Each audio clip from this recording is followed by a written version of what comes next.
fiction releases, and there was a creepy noise at my door, and it was the Amazon delivery driver. The most welcome of all creepy noises ever. Yes, and he dropped off the kitchen witch for me. So we can actually look at it together really just briefly.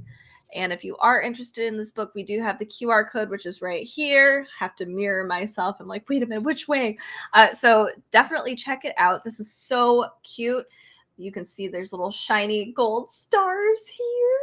But here, let's look at the table of contents. We have a glossary of recipes.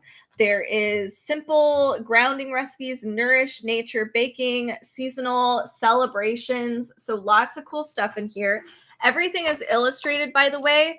So there's no actual photos of the food, but I kind of like it that way. It makes it really cute, and you can be creative, and you don't need to be so precise about how it looks. You can just enjoy the magic cooking as it is. So first we have, what is a kitchen witch? Cute little poem at the top.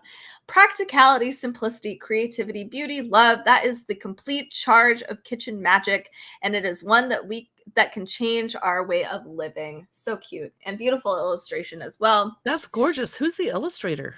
I don't know if we have. I'm wondering if the Amazon, if you wanted to check, if Amazon actually lists the illustrator, unless the author, Gail, is the illustrator as well, which would be also really fantastic.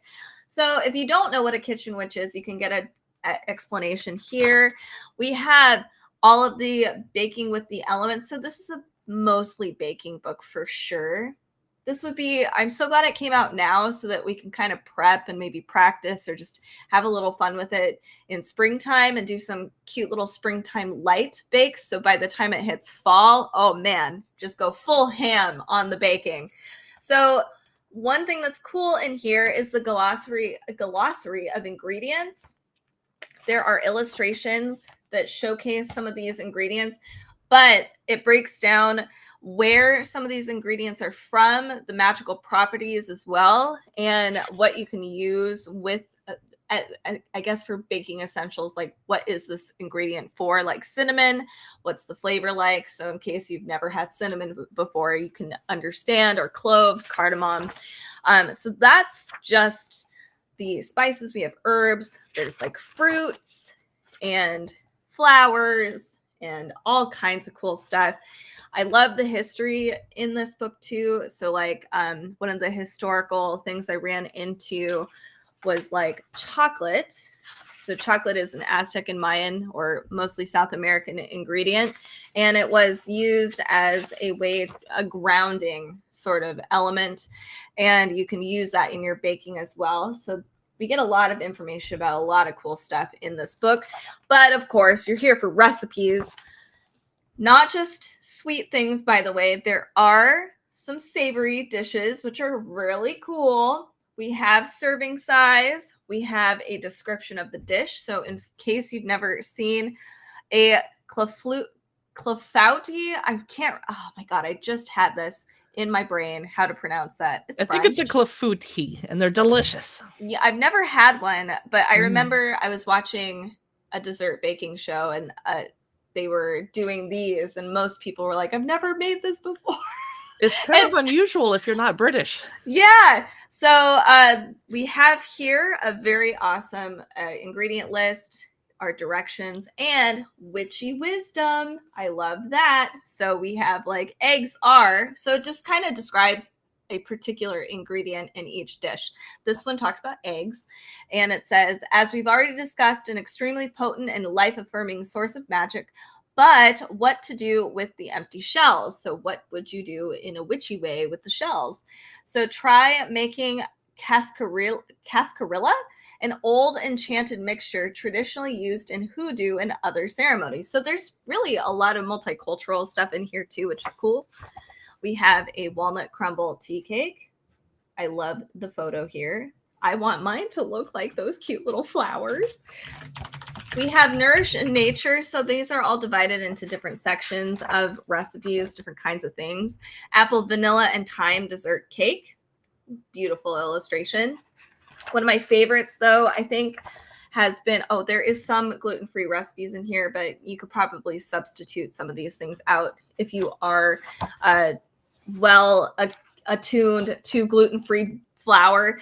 Here we have seasonal baking magic. That's really fun. That's so pretty. It is so beautiful. I love it so much.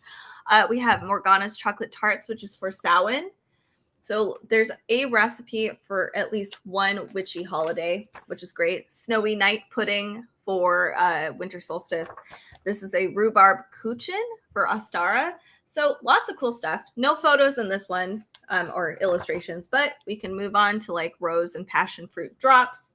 So lots of cool stuff in here. Love that it breaks down certain dishes and recipes and provides all of that witchy, beautiful kitchen magic in here. It's so pretty. So I highly recommend the Kitchen Witch. It's so cute. I can't wait to look at this even further and make a few recipes. I might even just, oh my gosh, a book with some tea and a candle and homemade witchy bakes. Oh, that sounds perfect. And your gas fireplace, because it might snow again tonight. Oh, God. No, it's March. Anyway, so check out the Kitchen Witch. We wanted to showcase this to you because we already, because we went through it, and now we get it in person look through. And I have a show and tell too before we end this quick live stream. Yes. I just wanted to show my present to myself for my upcoming birthday. It is the Squishable, not Squishmallow, but the other company, mini haunted Plague Doctor. I'm starting to get a Plague Doctor and Plague Nurse plushie collection. And I hide them because I don't want my granddaughter playing with them. They're mine. So right now, the nurse is sold out, but she has a little bow. She has a little spider web on the back of her cape. But this guy is still available on Amazon. You can scan the QR code. It has nothing to do with the book Katie just showed you, but I just wanted you to see how cute it is. All right. Cute. I'll take him off the screen. No, we're good. Thank you for tuning in. We'll probably live stream soon again and talk about some YA books that are coming out in March and kids books, right? Yes. Dark kids books. Super creepy. Yay. So stay tuned. We'll be live streaming again pretty soon. Thanks so much.